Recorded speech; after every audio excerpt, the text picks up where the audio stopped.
अस्सलाम वालेकुम नाज़रीन, ख़बर से ख़बर में खुश आमदीद। मैं इफ्तिखार शिराजी। नाज़रीन, ऐसे में कि जब अमरीका और ईरान के दरमियान जौहरी प्रोग्राम के हवाले से मुज़ाकरात आगे बढ़ रहे थे और एतवार के रोज़ इन मुज़ाकरात में बड़ा एक अहम मरहला आना था, इस दौरान इसराइल ने सबको सरप्राइज़ दिया और आज सुबह ईरान में कई मकामात पे बैक-वक्त हमले किए। बताया जा रहा है कि इसराइल के 200 जंगी तैयारे ईरान के अंदर गए और ईरान में जहाँ जौहरी तनसीबात दिफाई निज़ाम को निशाना बनाया, वहाँ पे उनकी जो टॉप मिलिट्री लीडरशिप थी, जिसमें मुसल्लह अफवाज के सरबराह मेजर जनरल मोहम्मद बाकरी, पासदारान इनकलाब के कमांडर इन चीफ हुसैन सलामी समेत कोई 6 साइंसदान, एटमी साइंसदान और इसके अलावा नेवल चीफ, एयर चीफ, गोया कि इस हमले में इन तमाम लोगों की शहादत हुई।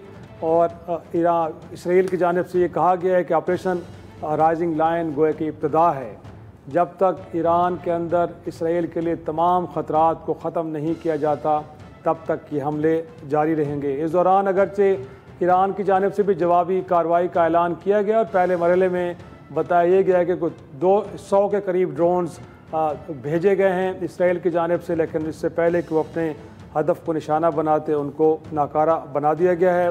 इस दौरान अमेरिका का जो अमलन तो इस वक्त लग रहा है ज़ाहिरी तौर पे कि उस जंग से बिल्कुल ला ताल्लुक़ है, लेकिन साथ में अमरीकी सदर डोनाल्ड ट्रंप साहब की जानिब से जो एक स्टेटमेंट आई वो ये आई है कि ईरान से कहा गया है कि अपने जौहरी प्रोग्राम पे किसी मुआहदे पे पहुँच जाए, वरना आने वाले जो हमले हैं वो इससे कहीं ज़्यादा हलाकत खेज़ हो सकते हैं। दुनिया सारे मामलों को बड़ी तशवीश की नज़र से देख रही है। पाकिस्तान ने भी इस मामले पर बड़ी एक तो मज़म्मत के साथ गहरी तशवीश का इजहार किया है। इस दौरान ईरान के वज़ीर ख़ारजा ने अक़वाम मुत्तहिदा के सेक्रेटरी जनरल को ख़त भी लिखा और कहा यह गया है कि सलामती कौंसिल इस मामले को देखे ताकि जंग के इस मामले को अभी से ही रोक दिया जाए, इससे आगे के बढ़ पाए। लेकिन अगर इस जंग का दायरा वसी होता है तो इसके ख़ित्ते पे क्या असरात होंगे और क्या ये जंग 2 मुल्कों के दरमियान महदूद रहेगी या इसमें फिर बड़ी ताकतें भी शामिल हो सकती हैं, और मोर इम्पॉर्टेंटली पाकिस्तान के लिए सूरत हाल कितनी परेशान कुन है। तो मेरे साथ मौजूद एक ऑनरेबल पैनल सफ़ीर हैं, आप ईरान के अंदर भी पाकिस्तान के सफ़ीर रहे हैं, जावेद हुसैन साहब। सर बहुत शुक्रिया आपका वक्त देने के लिए। और उनके साथ मौजूद हैं ब्रिगेडियर रिटायर्ड राशिद वली साहब, आप डिफेंस एनालिस्ट हैं। दोनों मेहमानों का शुक्रिया। जावेद साहब, गुफ्तगू का आगाज़ सर मैं आप ही से करता हूँ। पहले जैसे मैंने इब्तिदाई में भी कहा कि इस वक्त के हमें लग रहा था कि अमरीका और ईरान के दरमियान जौहरी प्रोग्राम जो सबसे बड़ा तनाज़ा तस्वर होता है उस पर गुफ्तगू आगे बढ़ रही थी। एतवार के रोज़ एक और राउंड होना था, बट ये हमला गोया इसकी टाइमिंग, इसको आप किस नज़र से देखते हैं? क्यों लगा कि इसराइल जो है वो एक जंग की तरफ जाए, बजाय ये कि पहले इन मुज़ाकरात का इंतज़ार किया जाए कि कामयाब होते हैं या नाकाम होते हैं और उसके बाद स्टेप लिया जाता? जहाँ तक मुज़ाकरात का तल्लुक़ है तो ये छठा मेरा ख्याल में सेशन उसका संडे को होना था, यानी ये परसों होना था। और वो अमूमन ये ख्याल किया जा रहा था कि अगर इजराइल ने हमला करना भी है या कुछ उसने ऐसा जाराना कदम उठाना है तो वो उस सेशन के बाद ही होगा। लेकिन इजराइल ने सबको सरप्राइज़ दिया है और उस सेशन से पहले उसने ये ईरान पे अपना ये हमला कर दिया है, जौहरी तनसीबात पर भी और सीनियर जो उसके कमांडर्स हैं उनके ऊपर भी। ये एक साफ ज़ाहिर है खुलम खुला जो है वो जारियत की एक सबका एक एविडेंस है, निशानी है। और पाकिस्तान ने और दूसरी काफ़ी ममालिक ने इसकी पुरजोर मज़म्मत की है। और जैसा कि आप फरमा रहे हैं, अब UN सिक्योरिटी काउंसिल की मीटिंग की भी एक कन्वी कर दी गई है, तो इस मामले को ऊपर गौर व फौज करने के लिए कि किस तरह से अब इंटरनेशनल कम्युनिटी को इस सीरियस सिचुएशन के ऊपर रिएक्ट करना चाहिए। जो इसराइल ने क्यों किया, तो उसकी वजह तो मुझे जो नज़र आती है जो नेतन्याहू की स्टेटमेंट से वही है कि वो समझ रहे थे कि ईरान बड़ी तेज़ी से अपने यूरेनियम एनरिचमेंट को प्रोग्राम को आगे बढ़ा रहा था और उनका ख्याल था कि अगर ईरान को ना रोका गया तो ईरान उस स्टेज से पहुंच जाएगा जहां वो उसके लिए मुमकिन हो जाएगा कि बड़े शॉर्ट नोटिस पे वो एक न्यूक्लियर वेपन बना सके। तो मैं उस चीज़ की तरफ बढ़ने से ईरान को रोकने के लिए मेरा ख्याल में इसराइल ने ये कदम उठाया है। जहाँ तक अमेरिका का तल्लुक़ है तो मैं समझता हूँ कि जहाँ सरकारी और फॉर्मली तो अमेरिका ने कहा है कि इस अटैक से उनका कोई तल्लुक नहीं है और उनकी कोई इन्वॉल्वमेंट नहीं है, लेकिन साफ जाहिर होता है बिल्कुल कि इसराइल ने अमेरिका को इसके बारे में प्रायर इंफॉर्मेशन दी थी और उन्होंने इसको नहीं चूके रोका, तो इसलिए उन्होंने इसकी ग्रीन लाइट दे दी। और अब जो लेटेस्ट स्टेटमेंट्स प्रेसिडेंट ट्रंप की आई हैं जिसमें उन्होंने बड़े धमकी देते हुए ईरान को बताया कि या तो मुआहदा जो है जो जिस तरह से अमेरिका चाहता है उस पर वो एग्री कर लें, वरना ये ईरान के खिलाफ ये जो जारियाना इकदाम हैं, जो हमला जो है इसराइल का वो जारी रहेगा। तो ये एक बिल्कुल यूएन चार्टर और इंटरनेशनल लॉ और जो नॉर्म्स हैं इंटर स्टेट कॉन्ट्रैक्ट की, उनकी वायोलेशन है। और ये बड़ी बदकिस्मती की बात है कि सिर्फ इसराइल इस वायोलेशन का मुर्तकब हो रहा है, लेकिन ये अमेरिका भी जो है खामोश, यानी अपना एक तो खामोश रह की और फिर ये ऐलान करके कि वो साइलेंट सपोर्ट, तो सर साइलेंट सपोर्ट तो लग रही है, लेकिन ये जो हम बात कर रहे हैं जी जी जी जी लेकिन सर इनफैक्ट जो हम बात कर रहे हैं कि अगर सलामती कौंसिल का इजलास कन्वीन हो भी जाता है तो इससे पहले पैलेस्टाइन के मामले पे हमने देखा है सर कितने इजलास हुए, उन इजलास के अंदर कहीं अगर कोई चीज़ें हो जानी जा रही थी तो वीटो किया गया अमेरिका की जानिब से। इवन के इंटरनेशनल कोर्ट ऑफ जस्टिस से कुछ वहाँ से जजमेंट्स आए उनके खिलाफ, तो वो तो इसराइल तो किसी चीज़ को परवाह में नहीं ला रहा। तो आपको लगता है कि अगर सलामती कौंसिल का इजलास हो भी जाता है तो वहाँ से कोई ऐसा कोई आउटकम आए कि जिसके नतीजे में ये जो सूरत हाल है इसको हैंडल किया जा सके?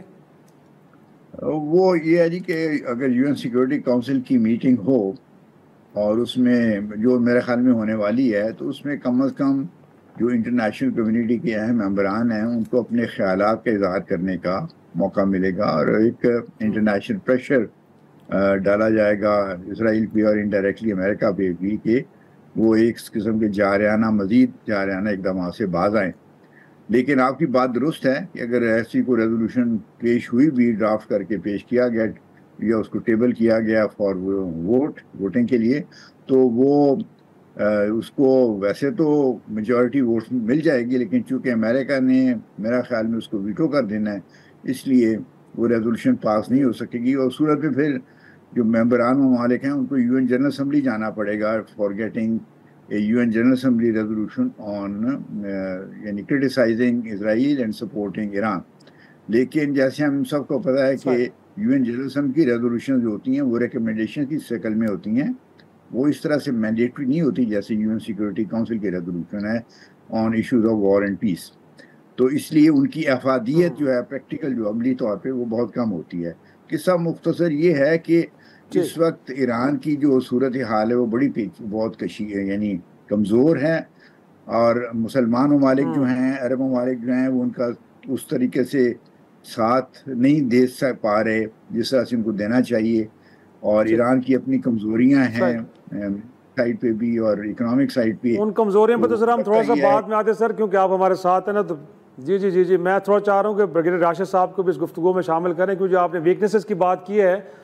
तो ब्रिगेडियर साहब इनफैक्ट पहले तो मैं क्योंकि आप डिफेंस की ऐसी चीज़ों को देखते हैं, अगर दोनों मुल्कों के दरमियान हम कंपैरिजन ड्रॉ करें सर, तो मिलिटरीली तो आपको लगता नहीं है कि स्टेटमेंट तो बड़ी आ रही है ईरान की जानिब से कि हम बड़ा एक करारा जवाब देंगे और हम इबरत का निशान बनाएंगे इसराइल को, लेकिन आपको लगता है कि वहाँ से सरप्राइज़ आएगा? क्योंकि हमें तो लगता है कि बहुत बड़ा इम्बैलेंस है, वो कहीं state of the art technology के साथ खड़ा है इसराइल और ईरान के पास है कन्वेंशनल वेपन्स हैं। और आपने देखा भी है कि जब भी हमला हुआ है तो कहीं से रेजिस्टेंस नहीं आई, जहाँ जहाँ जाते रहे हैं इसराइली वहाँ उनको टारगेट्स को हिट करते रहे बड़े इजीली, और कुछ भी नहीं कर सका ईरान।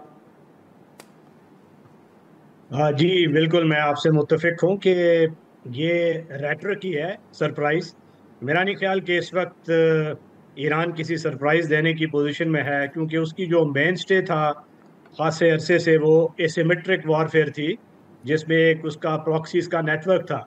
अब सीरिया में वो ख़त्म हो गया है, हिजबुल्लाह लेबनान में चला गया है, हमास का गाज़ा में सफाया हो गया है, इराक में इस वक्त अमरीकी प्रेजेंस है। तो ये तमाम जो लेवरेज थे वो तो ख़त्म हो गए। अब वो मिसाइल और ड्रोन अटैक्स ही हैं, क्योंकि उसमें नेवी भी कोई ऐसी खातिर खा नहीं है इस वक्त ईरान की। सिवाय इसके कि 2-3 उसकी डीजल इलेक्ट्रिक सबमरीन्स हैं जो इस वक्त एक्टिव हालत में हैं। बाकी छोटी हैं जो कि कोई मिजेट्स हैं, कोई सबमर्सिबल्स हैं। एसिमेट्रिक वॉरफेयर की हद तक या वो खलीज में हमला करके डिसरप्शन की हद तक तो वो ये कर सकता है, मगर इसराइल को ड्रोन्स या जो मिसाइल्स हैं इससे कोई खातिर खा नुकसान नहीं होने वाला, क्योंकि उनका multi layered air defence system है जिसमें आयरन डोम है, थैड है जो high altitude and long distance, फिर एरो है वो उससे भी बड़ा है, और उसके जो तस्वीराती हलीफ हैं वो भी ये सपोर्ट उसको दे रहे हैं। तो मेरा नहीं ख्याल कि ईरान उस पोजीशन में है इस वक्त। खास तौर पे ये खबरें, जब आपने टाइम्स ऑफ इसराइल का वो देखा होगा रिपोर्ट, जिसमें एक पूरा unmanned combat aerial weapon systems और इजरायली कमांडोज उनकी दिखाया गया कि एक छोटा सा बेस बना हुआ था ईरान के अंदर, और वहीं से ये ऐसा लगता है कि इसराइल की प्लेबुक है जो कि यूक्रेन में इस्तेमाल किया रशिया के खिलाफ इरकुट्स्क साइबेरिया में। और ये बिल्कुल भाई ना ये उसी किस्म का स्ट्रेटजी है कि उन्होंने इसको स्मगल किया है। अंदर कोलैबोरेटर मौजूद है, मोसाद एक्टिव है, इनसाइडर जॉब भी है, क्योंकि पिन पॉइंट एक्यूरेसी से जो इनकी लीडरशिप का पता चला है और उसको प्रिसाइज तरीके से टेक आउट किया गया है। तो ये लम्हा फिक्रिया होना चाहिए ईरानियन लीडरशिप के लिए भी। और उनकी जो बदकिस्मती से ऑप्शंस मिलिट्री तो इस वक्त खासी महदूद है, और जितना जंग तूल पकड़ेगी उसमें उनका नुकसान होने का और अंदेशा है, क्योंकि अब ये जंग जो ये कज़िया इसराइल ने शुरू किया है, अमेरिका उसके बिल्कुल पीछे खड़ा हुआ है, और जब तक ये कैपेबिलिटी वो एलिमिनेट करे या ईरान को उस पोजीशन पे नहीं लाएगा कि ईरान खुद कहे कि जी मैं वापस आता हूँ उस जौहरी मुआहदे की तरफ, और मैं वही जो अफसुदगी की शरह थी 3.67% 2015 में उसकी तरफ लौटता हूँ, तो उस वक्त तक मेरा नहीं ख्याल कि उसकी गुलू खलासी होगी। और जंग के ये जो फैलाव है ये ज़ाहिर है पाकिस्तान को भी मुतफिक्र होना चाहिए। हम एक नेबरिंग मुल्क हैं जिसमें हमसे तवक्को होगी डिप्लोमेटिक सपोर्ट, लॉजिस्टिक सपोर्ट भी, और उसमें अमेरिका का दबाव हम पे आएगा। फिर अगर फर्दर ये डिस्टेबलाइज ईरान होता है, उसकी कोई बैल्कनाइजेशन की तरफ बातचीत जाती है, तो बलूचिस्तान जो ईरानी बलूचिस्तान है, और इधर हमारे यहाँ जो भारत ने एक BLA का वो एक हमारे लिए खड़ा किया हुआ है दहशतगर्दी का पूरा एक सिस्टम, तो ये ऐसा ना हो कि वो इराकी कुर्दिस्तान वाला माहौल कुछ बन जाए। तो हमें चाइना के साथ मिलके कोई अच्छी स्ट्रैटेजी जो है इस वक्त बना के रखनी चाहिए कि आगे हमने किस तरह लेके चीज़ों को चलना है, किस तरह हमने सिफारती दबाव है उसको कैसे हमने विथस्टैंड करना है। और अब ये देखिए एक और भी हमारे लिए लेसन इसमें है कि चाबहार में ईरान ने बहुत लीवे दिया था इंडिया को कि वो पोर्ट बहाने डेवलप करने के बहाने, मगर वहाँ उस बहाने उन्होंने एक पूरा नेटवर्क क्रिएट किया स्पाइस का। अब कुछ बाइद नहीं है कि वो मोसाद को उसी ने फैसिलिटेट किया हो इनसाइडर जॉब्स के ज़रिए। अब ये भी ईरानी क़यादत के लिए भी एक लेसन है, हमारे लिए भी है। तो ये सारा मोज़ाइक देखते हुए हालात इस वक्त मुश्किल हैं ईरान के लिए, और उसके फ्रेंड्स को चाहिए कि ऐसी सिफारतकारी करें कि इस वक्त Iran should live to fight another day. और बड़े इंटरेस्टिंग आर्गूमेंट आपने दिए ब्रिगेडियर साहब। मुझे एक छोटी सी ब्रेक के लिए कहा जाए, ब्रेक से जब वापस आएंगे तो ये मैं ज़रा जावेद साहब के सामने भी रखूँगा, और जो बात वो कह रहे थे पहले कि कुछ कमज़ोरियाँ ईरान की इंटरनल, वो वीकनेसेस क्या हैं, डिसीजन मेकिंग के अंदर कहाँ फ्लॉज हैं। अब नेगोशिएशन की तरफ गए हैं तो इससे पहले भी जा सकते थे, इतना डिले क्यों किया गया, क्या वो अवामिल थे कि जो ईरान को इस नहज पे लेके आए। एक छोटा सा ब्रेक नाज़रीन, ब्रेक से वापस आएंगे तो डिस्कशन के सिलसिले को आगे बढ़ाएंगे। प्रोग्राम में एक बार फिर खुश आमदीद नाज़रीन। जावेद साहब, इनफैक्ट आप एक तो बात कर रहे थे कि कुछ इंटरनल वीकनेसेस ईरान की, बट अगेन जो आर्गूमेंट ब्रिगेडियर साहब ने दिए हैं सर, ये तो बड़े अलार्मिंग है ख़ुद हमारे लिए भी, कि अगर हमारे नेबरहुड के अंदर ये पेनिट्रेशन इतनी ज़्यादा हो जाती है तो प्रॉब्लम हमारे लिए तो पहले बड़े मौजूद हैं, गोया कि वो KP के अंदर हैं या बलूचिस्तान के अंदर BLA की जैसे बात हो रही थी। तो आपको सर लग क्या रहा है इनफैक्ट, एक तो एक ईरान से कहाँ कहाँ गलतियाँ हुई? ईरान की अपनी एक इंटरनल प्रॉब्लम्स तो हैं, लेकिन उसको let us leave it aside for the time being. उनकी जो उन्होंने अमेरिका के साथ नेगोशिएशंस हो रही थी, उसमें बेसिकली अमेरिका की डिमांड थी कि वो 2015 का जो एग्रीमेंट साइन हुआ था न्यूक्लियर इशू के ऊपर, वो उससे आगे बढ़ना चाहते थे। उसमें ईरान को यूरेनियम एनरिचमेंट की इजाज़त थी, लेकिन लो लेवल की एनरिचमेंट करने की, ज़्यादा हाई लेवल की नहीं, जो अगर वेपन्स ग्रेड तक करें तो फिर उसको न्यूक्लियर वेपन्स बनाने के लिए इस्तेमाल हो सकता है। अब ईरान, अमेरिका की डिमांड ये थी कि ईरान बिल्कुल यूरेनियम एनरिचमेंट से बिल्कुल दस्तबरदार हो जाए। ये जो चीज़ थी वो ईरान के लिए काबिल कबूल नहीं थी, क्योंकि वो समझते हैं कि वो NPT, nuclear non proliferation treaty को उन्होंने साइन किया हुआ है, और उसके अंडर उनके लिए पीसफुल प्रपोजल के लिए यूरेनियम एनरिचमेंट की इजाज़त है, तो वो उस अपने कानूनी हक से दस्तबरदार होने के लिए तैयार नहीं थे, और इसी वजह से वो मुआहदा साइन नहीं हो सका, और वो साइन नहीं हुआ तो ये इसराइल का अटैक आया। तो अब सवाल ये पैदा होता है कि क्या ये अब इस हमले के बाद ईरान उस हक से दस्तबरदार होने के लिए तैयार हो जाएगा? थोड़ा बहुत जो मैं ईरानियन मेंटालिटी को या उनकी मौजूदा सिस्टम है उनकी मेंटालिटी को समझ सकता हूँ। मेरा ख्याल में इमीडिएटली ये तवक्को करना कि ईरान इस अपने हक से दस्तबरदार हो जाएगा बड़ा मुश्किल है। उनके लिए इंटरनली भी ये चीज़ सस्टेनेबल नहीं होगी, क्योंकि ये तो बेसिकली होगा कि भाई अगर आपने मानना ही था तो फिर मार खाने से पहले मान जाते। तो इसलिए अभी फिलहाल ये उम्मीद, हाँ, ये तवक्को रखना कि वो इस हक से दस्तबरदार हो जाएंगे, मेरा नहीं ख्याल this is going to happen. तो इसलिए फौरी तौर पे तो ये होगा कि इजरायली हमले कुछ अरसे तक जारी रहेंगे और ईरान को और नुकसान उठाना पड़ेगा। अब इसका ये कहाँ तक ये मामला चलेगा, ये एक बहुत डिफिकल्ट क्वेश्चन है। इसका कोई फौरी तौर पे तो हल नजर नहीं आता सिवाय इसके। लेकिन जावेद साहब इसके साथ जो सवाल, क्या ये सिर्फ ईरान को सिर्फ न्यूक्लियर प्रोग्राम के ऊपर अमेरिका के टर्म्स के ऊपर लाने की कोशिश है, या आपको उससे भी अगला कोई स्टेप नज़र आ रहा है रिजीम चेंज का? क्योंकि आप वहाँ पे रहे हैं सफ़ीर, कहा यह जाता है कि वहाँ पे ज़िद इनकलाब गोया कि एंटी रेवोल्यूशनरी फोर्सेस भी बड़ी तकड़ी हैं, उनकी तादाद भी काफ़ी ज़्यादा है लोगों की। तो कहीं ऐसा तो नहीं है कि सर रिजीम चेंज की तरफ भी चीज़ों को ले जाया जा रहा हो? मेरा ख्याल में दोनों मकासद हासिल करने की कोशिश की जाएगी। पहला तो यह है कि जहाँ तक ये पहला इशू है, प्रेसिडेंट ट्रंप ने आज भी स्टेटमेंट इशू की है। उसने कहा है कि अगर हमारे साथ ये मुआहदा अभी भी कर लें तो इसराइली हमले रोके जा सकते हैं। तो ये बड़ी वाज़ेह तौर पे उन्होंने, it's almost like a threat, कि अगर आप नहीं करेंगे मुआहदा तो फिर ये इसराइली हमले जारी रखे जाएंगे, तो जारी रहेंगे। तो एक तो ये है, लेकिन दूसरा साथ साथ अमेरिका की अरसा से ये पॉलिसी रही है रिजीम चेंज इन ईरान, और इसराइल भी उसको पूरी तरह सपोर्ट करता है। आज भी नेतन्याहू की जो स्टेटमेंट, फॉर्मल स्टेटमेंट आई है इस हमले के बाद, उसमें उसने कहा है कि हम तो ईरान के अवाम के साथ दोस्ताना तल्लुकात रखना चाहते हैं, जैसे हमारे पहले एक ज़माने में इस्लामिक रेवोल्यूशन से पहले हुआ करते थे। तो वो एक किस्म की वो भी बताया जा रहा है कि अगर आप रिजीम चेंज करें या आप अपने सिस्टम को बदल दें तो इसराइल के साथ आपके तल्लुकात बेहतर हो सकते हैं। तो दोनों चीज़ें जुड़ी हुई हैं। मेरा ख्याल में फौरी तौर पे मकसद ये है कि ईरान को किसी सूरत में न्यूक्लियर वेपन्स एक्वायर करने से रोका जाए, और उसके लिए वो समझते हैं कि किसी सूरत में भी ईरान यूरेनियम एनरिचमेंट की तरफ के हक से दस्तबरदार हो जाए। और तीसरा फिर ये है कि अगर ये होगा तो वो अपना प्रेशर फिर भी सैंक्शन वगैरह के साथ मेंटेन रखेंगे, इस तरह से कि रिजीम जो है ईरान की जो मौजूदा सिस्टम है वो डिस्टेबलाइज रखे।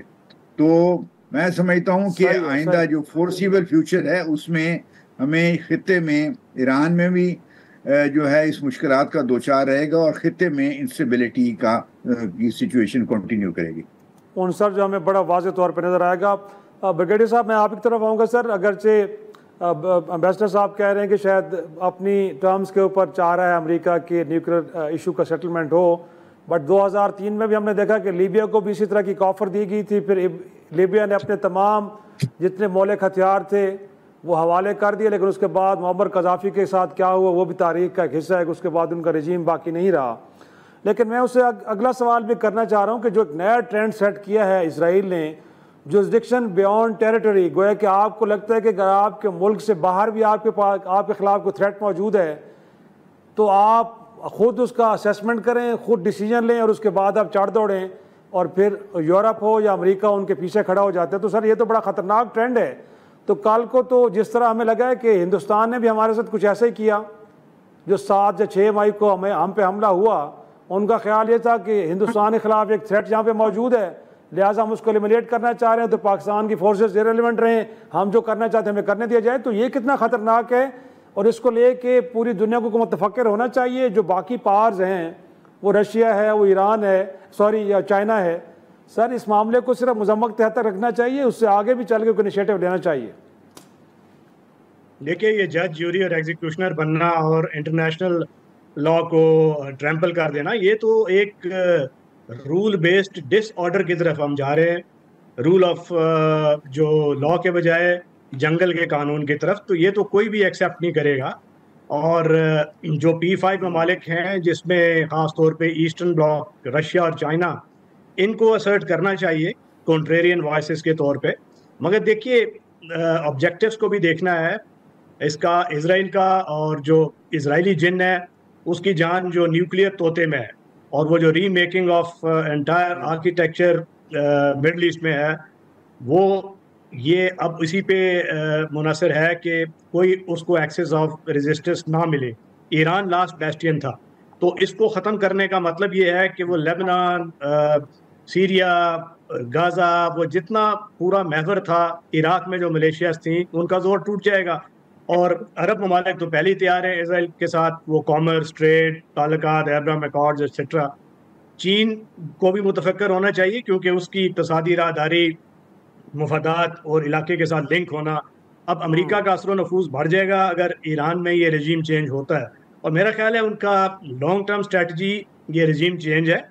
पहला ऑब्जेक्टिव यही है कि ईरान किसी तरीके से वो यूरेनियम की जो अफसुदगी है 3.67% उस पर आ जाए, क्योंकि पीसफुल न्यूक्लियर मीन्स के साथ तो उनको कोई तारुज़ नहीं है। यही अमेरिका था 1957 में, पहला तेहरान में उसने रिएक्टर अमेरिका को दिया, ईरान को दिया था, और 1967 में उन्होंने इसकी अफसुदगी करके इसको जो पीसफुल पावर जनरेशन के लिए उसको इस्टेब्लिश किया था तेहरान में।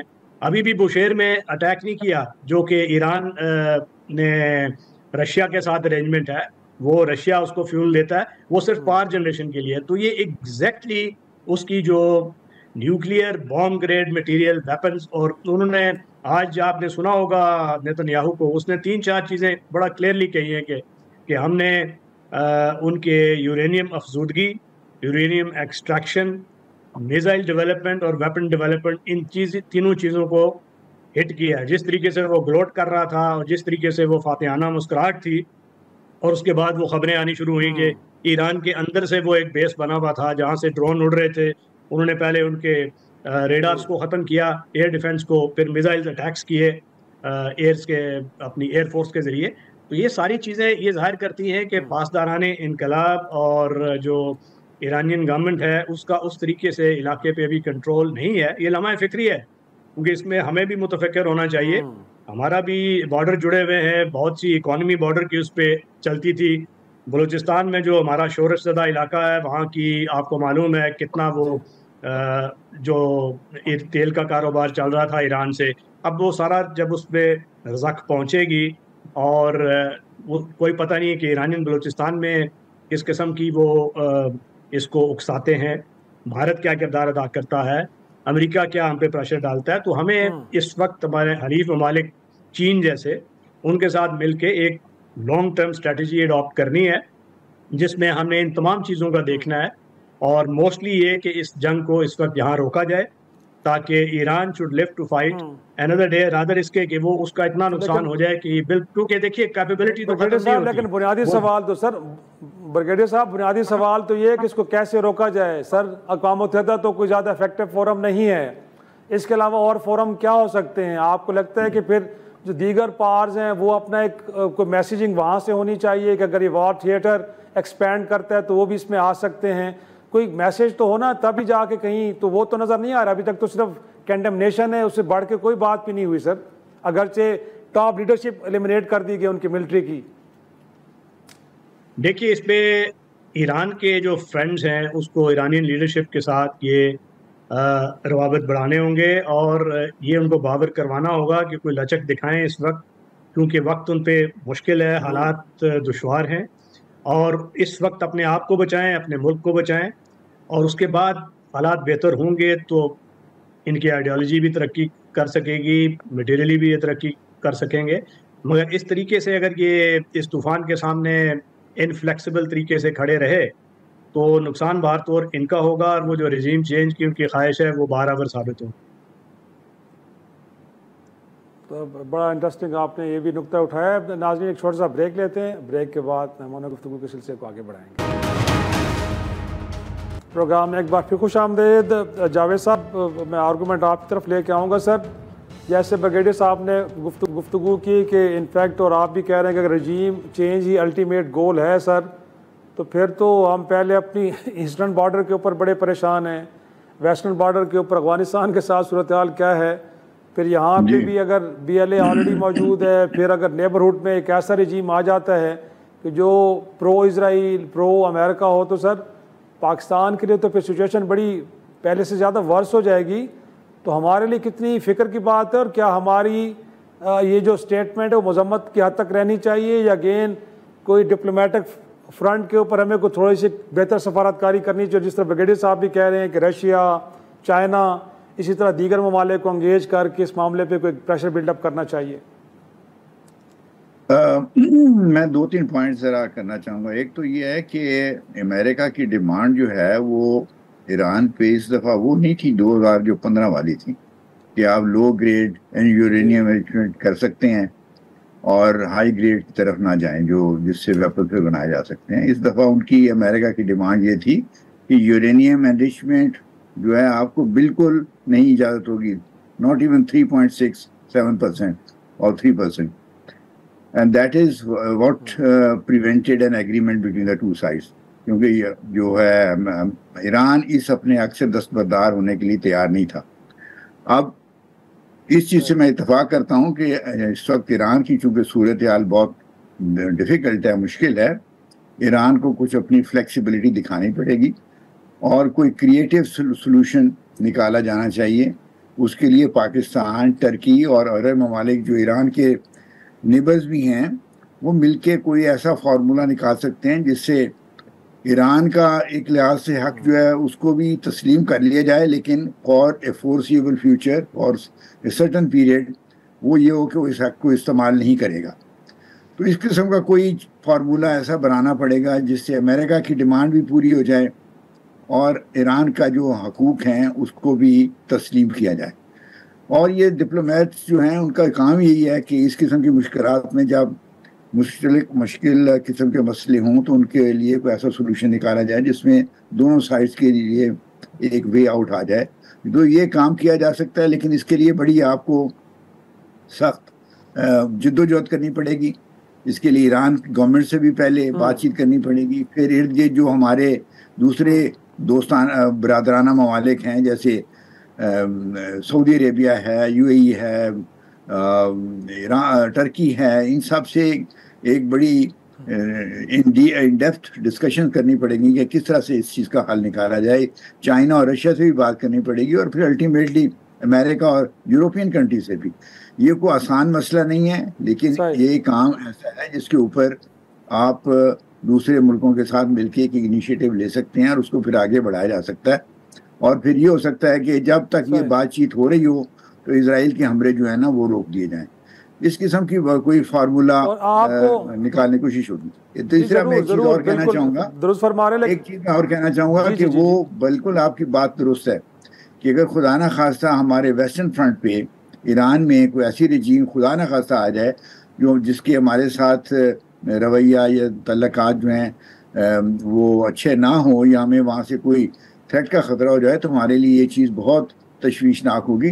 तो इसलिए हमें ईरान के साथ बहरहाल हर सूरत में दोस्ताना और बिरादराना तल्लकात को मेंटेन करना चाहिए और कोई ऐसा मौका या ऐसी अपॉर्चुनिटी नहीं क्रिएट करनी चाहिए जिससे हिंदुस्तान को ईरान में अपने कदम जमाने का मौका मिल जाए और वो हमारे लिए एक मज़ीद एक वेस्टर्न फ्रंट पे भी थ्रेट को क्रिएट कर सके, जैसे उन्होंने कुछ अर्से के लिए अफ़गानिस्तान में किया हुआ था और इवन ईरानी साइड से भी हमें कुछ वहाँ पे इस किस्म की जो है थ्रेट्स का सामना करना पड़ रहा था। तो हमें अपने तल्लकात अफगानिस्तान और ईरान को इस तरह से मैनेज करने चाहिए, इनके साथ हमारे दोस्ताना तल्लुकात कायम रहें, और उसमें हमें भी फ्लेक्सिबिलिटी दिखानी चाहिए, और उन दोनों वाले की जायज़ जो डिमांड्स हैं और एक्सपेक्टेशन हैं उनको फुलफिल करना चाहिए। ज़रूर ज़रूर ब्रिगेडियर साहब, इनफैक्ट अगर हम देखें कि जो इंडो पाक टेंशन रिसेंट थी, इसमें तो ईरान की जानिब से बड़ी एक एग्रेसिव किस्म की सफारतकारी हुई, गोया कि उनके वज़ीर ख़ारजा पाकिस्तान है, फिर बड़ा लाउड एंड क्लियर एक अनाउंसमेंट आई कि पाकिस्तान के साथ खड़े हैं। इवन कि दिल्ली भी गए, वहाँ पे भी जाके उन्होंने एक कोशिश की है इंडिया को समझाने की। बट हमारे यहाँ अभी तक तो एक स्टेटमेंट आई, इस वक्त हमारी मुसल्लह अफवाज के सरबराह फील्ड मार्शल कहा जा रहा है कि शायद वो भी इस वक्त अमेरिका में मौजूद हैं, और यकीनी तौर पर जिस तरफ सफ़ीर साहब भी फरमा रहे हैं कि हमारे तो मफादात जुड़े हैं ईरान के साथ, तो इस वक्त डिप्लोमेटिक फ्रंट पे गोया कि ईरान को रेस्क्यू करने के लिए हमें तो लगता है कि भारत के साथ जंग के बाद दुनिया की एंगेजमेंट हमारे साथ कुछ बेहतर हुई है, हमें सुना भी जा रहा है। तो ये दिस हाई टाइम कि हम ज़रा थोड़ा सा अपनी सफारतकारी को बेहतर करें ताकि ईरान किसी बहुत बड़े गोया के क्राइसिस से बच पाए, और उसमें हमारा कोई रोल हो सकता है आपके ख्याल में? जी बिल्कुल, हमारा रोल हो सकता है और हमें वो रोल अदा करना चाहिए, क्योंकि हमें तो एक स्टेक होल्डर के तौर पे इसका फॉल आउट आएगा। जैसा मैंने बताया कि जब आपका अभी इकोनॉमिक एक्टिविटीज़ रुक जाएंगी, जिसको हम वो इलीगल वो बॉर्डर स्मगलिंग ट्रेड का भी, तो वो मामलात कॉम्प्लिकेशंस क्रिएट करेंगे। जो हमारी रेस्टिव पाक अफगान बॉर्डर की बेल्ट है, जहाँ पे ये BLA BLF जैसी तंजीमें सरगर्म अमल हैं, तो वो मज़ीद इस माहौल से फ़ायदा उठाएंगी। और अगर ये डिस्टेबलाइज हुआ ईरान और मामला उसके हिस्से बखरे होने की तरफ गया, तो हमें ये देखना पड़ेगा कि जो ईरान में बलूचिस्तान है, वहाँ भारत क्या कर सकता है और दीगर जो फॉरेन कुव्वतें हैं उनके क्या मफादात हैं। ये ख़तरा हमें उससे निमटने की ज़रूरत है। सरेदस्त हमें इस वक्त दुनिया की जो कुव्वतें जो मैटर करती हैं, जो P5 में वीटो विल्डिंग ममालिक हैं, उनके साथ मिलके हमें ये एफर्ट करनी चाहिए कि ये जंग किसी तरह रुके, और ईरानियन लीडरशिप पे भी ये वाजे करना चाहिए कि इस वक्त अगर उनको कोई कॉम्प्रोमाइज़ भी करना पड़े in the interest of peace और सीज फायर, तो वो उस तरफ वो कड़वा घूंट पी लें और इंसिस्ट ना करें इनफ्लेक्सिबल स्टांस की तरफ, जिसका फ़ायदा इजराइल उठाएगा और वो कुव्वतें जो ईरान की सलामती के दर पे हैं। सही। और ये भी बताइएगा सर, इनफैक्ट अगर हम देखें तो इस वक्त जो अमेरिका के सदर का एपरेंट एक स्टांस है, वो तो एंटी वॉर हैं, गोया कि अपने पहले दौर में विथड्रॉल अफगानिस्तान से, उसके बाद हम देखते हैं कि यूक्रेन रशिया वार को ख़त्म करने के लिए बड़ा ज़ोर लगा रहे हैं। इवन कि जब उन्होंने ओथ लेना था तो इसराइल को कहा गया कि वो अपना बॉम्बिंग बंद कर दें फ़लस्तीनियों के ऊपर, ऐसा हुआ भी सही। बट इस मामले में तो बड़े वो ला ताल्लुक़ से नज़र आ रहे हैं, गोया कि यहाँ पे कोई ऐसी स्टेटमेंट हमें देखने को नहीं मिल रही कि जिसमें वो कहें कि जो जंग हो रही है बिल्कुल दुरुस्त नहीं, इसको फौरी तौर पे बंद होना चाहिए। तो अगेन ये जो पॉलिसी के अंदर यहाँ पे एक हमें डिफरेंट नज़र आ रहा है, इसके पीछे भी कुछ लॉजिक तो यकीनन होगी ना सर? इसके पीछे एक ही लॉजिक है कि आपको सबको मालूम है कि इजरायली लॉबी कितनी मजबूत है और किस तरह अमेरिका की जो फैसला साज कुव्वतें हैं उनकी जो लगाम है वो इजराइल के हाथ में है। और अगर वो ट्रम्प साहब ठीक है, वो एंटी वॉर उनकी ख्वाहिशात हैं, यूक्रेन में भी वो कोशिश कर रहे हैं, पाक भारत जंग रुकवाने का क्रेडिट भी ले रहे हैं, और एक उनको जो पीस प्राइज़ है नोबेल, वो भी लेने की उनकी ख्वाहिश है। और यहाँ भी वो कोशिश कर रहे हैं, और उनका ये देखिए कि वही किरदार है कि वो एक डीलर की तरह कह रहे हैं कि जी अगर अब आप रुक जाएं, कॉम्प्रोमाइज़ कर लें, तो इस स्टेज पे भी मामलात वापस जा सकते हैं। ये उनकी स्टेटमेंट है। तो वो तो ये कोशिश करेंगे, मगर जब इजराइल की बात आती है तो वो फिर वहाँ पे सारी बातें पसे पुश चली जाती हैं। अगर गाज़ा में जहाँ परसों 60 सिविलियंस की शहादतें हुई हैं, उस पे वो वीटो कर सकता है सीज़ फायर की करारदाद, तो फिर ईरान तो एक डिफरेंट प्रोपोजिशन है अमेरिका के लिए। तो मैं नहीं समझता कि ट्रम्प की कोशिशें बहुत ज़्यादा बाराबर साबित होंगी अगर ईरान ने लचक ना दिखाई तो। सही। एक छोटा सा ब्रेक नाज़रीन, ब्रेक के बाद इंटरेस्टिंग गुफ्तगू रिलीज़ के अंदर और ईरान और इसराइल वॉर, क्या ये थिएटर एक्सपेंड भी होगा, और होता है तो इसमें क्या दीगर ताकतें भी शामिल हो सकती हैं कि नहीं हो सकती, और मोर इम्पॉर्टेंटली दुनिया की ट्रेड के ऊपर, दुनिया के अंदर जो रिलेशंस अब ममालिक के दरमियान उस पर क्या असर पड़ेगा। एक छोटी सी ब्रेक और ब्रेक के बाद प्रोग्राम के लास्ट सेगमेंट में कुछ इस मामले को डिस्कस डिबेट करेंगे। प्रोग्राम में एक बार फिर खुश आमदेद। जावेद साहब, आपकी तरफ आऊँगा सर, और मैं ये कुछ जानने की कोशिश भी करता हूँ अपने नाज़रीन के लिए कि इस सारे मामले में आपको यूरोप कहीं अमेरिका की सोच से अलग खड़ा हुआ नज़र आ रहा है इस डिस्प्यूट को लेके, या आपको लगता है कि नहीं, जो सोच इस वक्त वाशिंगटन में पाई जा रही है इस डिस्प्यूट को लेके वही सोच यूरोप में भी है, और हमें कोई ऐसी उम्मीद नहीं रखनी चाहिए कि वो कोई यहाँ पे आके बड़ा एक इंपॉर्टेंट रोल प्ले करेंगे सिचुएशन को डीएस्केलेट करने के लिए? मेरा नहीं ख्याल यूरोप इस वक्त किसी इस पोजीशन में है कि इस मामले में अमेरिका की पॉलिसी से कोई जुदा अपनी अलहदा पॉलिसी को इख्तियार कर सके। इसलिए ख़ास तौर पे कि ईरान के बारे में जो accusation of nuclear weapon by Iran, इसके ऊपर वेस्टर्न कंट्रीज़ में बिल्कुल एक इत्तफाक राय है कि ईरान किसी सूरत में न्यूक्लियर वेपन एक्वायर ना करे, और यही चीज़ है जो इसराइल भी चाहता है।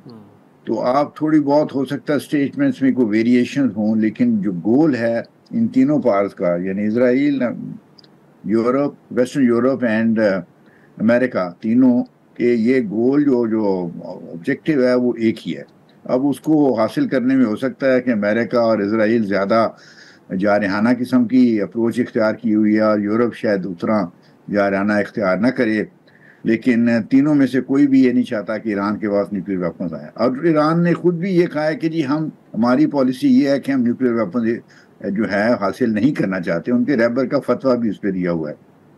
तो इसलिए अगर फर्ज किया ये तीनों चारों जो पावर्स हैं, पावर सेंटर्स हैं, ये आपस में एक फ्लेक्सिबिलिटी ऑफ अप्रोच इख्तियार करें तो एक फार्मूला निकाला जा सकता है कि जिसमें ईरान जो है वो बिल्कुल अपने आप को न्यूक्लियर वेपन्स एक्वायर करने से अपना दस्तबरदार हो, और जो उसकी ऑब्लिगेशन भी है under nuclear non proliferation treaty जो एनपीटी में। लेकिन जावेद साहब, आपको याद होगा कि जब इराक पे हमला करना मकसूद था तो वेपन ऑफ मैस डिस्ट्रक्शन, गोया कि यूएन के इंस्पेक्टर ये कह रहे थे कि वहाँ पे ऐसे कोई हथियार मौजूद नहीं है, लेकिन उस वक्त अमेरिका ने यूएन के उन इंस्पेक्टर्स की बात को भी नहीं माना था। तो आपको लगता है कि सर अगर इस वक्त अपने रवैये में तब्दीली लेके भी आ जाए, सफारतकारी अपना काम करे, ईरान अपना स्टैंस बदल भी ले, तो अल्टीमेट जो गोल है रिजीम चेंज का उससे कहीं पीछे हट पाएगा और ये क्राइसिस यहीं पे ख़त्म हो जाएंगे?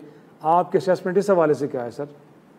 मेरा ख्याल यह है कि अगर आप फ्लेक्सिबिलिटी ईरान दिखाए तो फौरी तौर पे, जैसे ब्रिगेडियर साहब भी कह रहे हैं कि फ़िलहाल उनकी जो इमीडिएट रिक्वायरमेंट है कि किसी तरीके से एक ऑनरेबल तरीके से उनको अमन का रास्ता मिल जाए, और फिर फ्यूचर में 10-12 साल बाद, 20 साल बाद क्या होना वो अलग कहानी होगी। फ़िलहाल वो इस पोजीशन में नहीं है कि इसराइल और अमेरिका की कंबाइंड पावर का मुकाबला कर सकें। तो इसलिए उनके लिए मुनासिब यही है, उनका अपना मफाद इसी चीज़ में है कि फ़िलहाल एक जंग की हालत से निकल के एक पुरअमन कोई सलूशन की तरफ जाएं। तो अगर ये इसलिए वो जो दूसरे आप मिसालें दे रहे हैं उनका इमीडिएट इसके साथ रेलेवेंस नहीं बनती, क्योंकि इस वक्त जो ईरान की अपनी हालत है वो मेरा ख्याल में इजाज़त नहीं देती कि वो बड़े इनफ्लेक्सिबल पोजीशन इख्तियार करें। उन्होंने की तो फिर उनको और मज़ीद नुकसान उठाना पड़ेगा।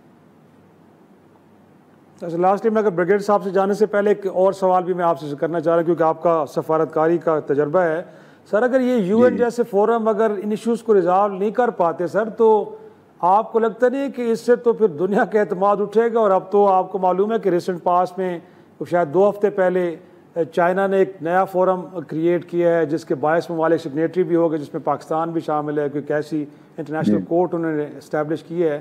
तो इन फोरम्स का फ्यूचर क्या देख रहे हैं सर आप? मैं समझता हूँ कि ये, बल्कि मेरी तो एक किताब है Pakistan and a world in disorder, जो 2016 में पेलग्रिम मैकमिलन ने न्यूयॉर्क से छापी थी। उसका टाइटल ये है, Pakistan and a world in disorder. तो ये जो आजकल अब दुनिया के जो हालात हैं ये ऑर्डर से डिसऑर्डर की तरफ जा रहे हैं, और ये मेरी जो प्रेडिक्शन है वो साबित होती आ रही है। अब लोग रूल बेस्ड ऑर्डर का तो तकरीबन यानी खात्मे की तरफ जा रहा है, दुनिया जा रही है, और ताकत का अब ज़्यादा इस्तेमाल होगा, ताकत के भरोसे पे फैसले होंगे।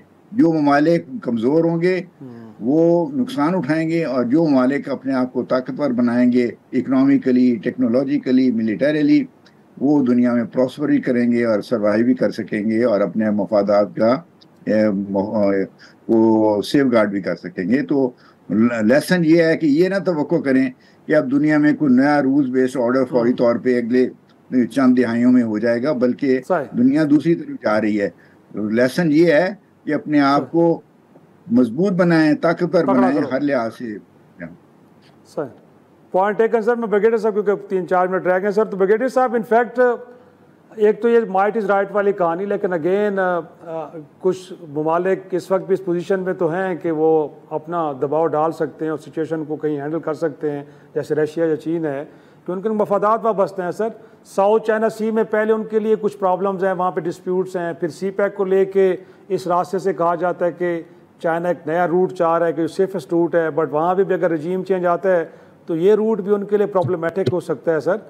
तो आपको लगता है कि अगर ईरान की जानिब से कोई सरप्राइज़ आता है तो अमेरिका इस जंग में बराह रास्त मुलव्वस हो जाएगा, जिस तरह हमने देखा है कि पाकिस्तान ईरान के इंडिया के मामले पे जब हमने कुछ सरप्राइजेस दिए तो फिर इंटरवेंशन हुई।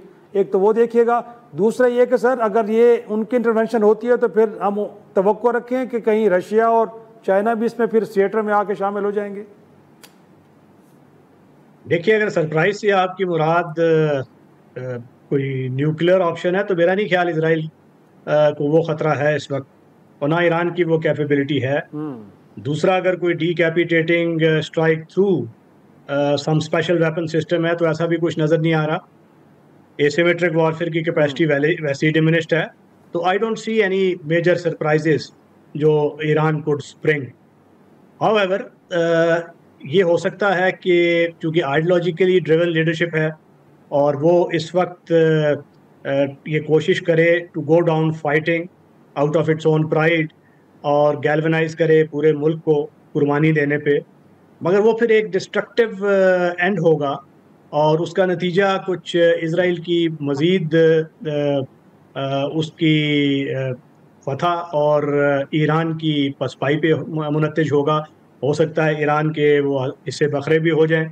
तो उस नतीजे को देखते हुए मैं समझता हूँ कि ईरान के पास जो ऑप्शंस हैं वो ख़ासी इस वक्त महदूद हैं, और ये जो बाकी क़ुव्वतें हैं, चीन वो भी इसको बड़े और से देख रहा है इस पूरे मंजरनामे को, क्योंकि अगर वही काम वो ताइवान के अगेंस्ट करता है तो वो भी फिर हक बजाने पे होगा, क्योंकि यहाँ पे अगर एक मुल्क अपने वाइटल नेशनल इंटरेस्ट के लिए एक दूसरे मुल्क पे चढ़ दौड़ा है जिसके पास न्यूक्लियर वेपन नहीं है, इसका कसूर सिर्फ इतना है कि वो नॉन न्यूक्लियर पावर है और न्यूक्लियर पावर लेने की कोशिश कर रहा है, तो ये वो सिसिफस की तरह वो गॉड से आग लेने के मुतरादिफ है कि अभी जो आपके पास है वो है कैपेबिलिटी, किसी दूसरे को नहीं लेने देंगे। तो ये हकीकत है, ये कानून है ताकत का, और जो पोस्ट वर्ल्ड वार 2 एक निज़ाम बनाया था इन कुव्वतों ने जो कि उसके विक्टर्स थे, अब उसकी मसाइल और उसकी जो कॉन्ट्राडिक्शन सामने आ रही हैं।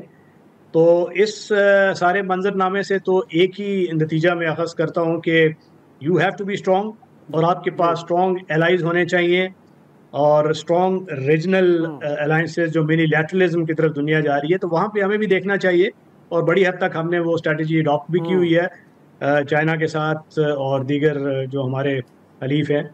तो ये ईरान बदकिस्मती से इस वक्त उस पोजीशन में नहीं है, क्योंकि उसका मिडल ईस्ट में भी कोई हलीफ नहीं है और यहाँ भी कोई ऐसा मुल्क नहीं है वो can stick the neck out for Iran.